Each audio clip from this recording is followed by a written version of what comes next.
Health care అనేది ఎప్పుడు కూడా ఉన్నటువంటి దాంట్లో మనిషి అత్యంత ఇప్పుడు కూడా విలువిచ్చేటువంటి వస్తువు ఏదైనా ఉంది అంటే అది ప్రాణం మాత్రమే. కాబట్టి హెల్త్ కేర్ ప్రొఫెషనల్స్ మీద చాలా లయబిలిటీ ప్లస్ చాలా ఒత్తిడి ఉంటుందన్నమాట. సో ఇన్నోవేషన్ వల్ల ఇన్నోవేషన్ స్పీడ్ ఇప్పుడు వస్తుంది.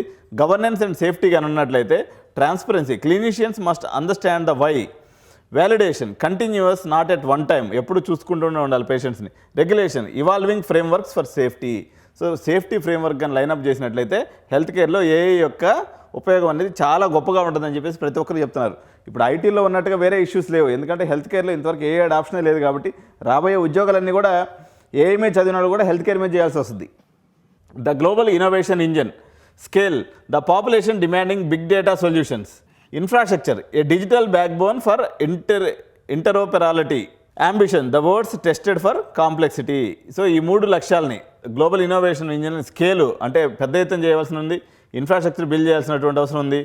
సో ఈ కాంప్లెక్సిటీ సిచ్యువేషన్ కూడా మనం ప్రిపేర్ కావాల్సినటువంటి అవసరం ఉంది. The foundation for big data, Ayushman Bharat digital health mission అనేది ఇప్పుడు ఏదైతే ఉందో ఇది ఒక భారతదేశం యొక్క central government initiative. Interoperable health records, create longitudinal patient data, AI thrives on the structured history.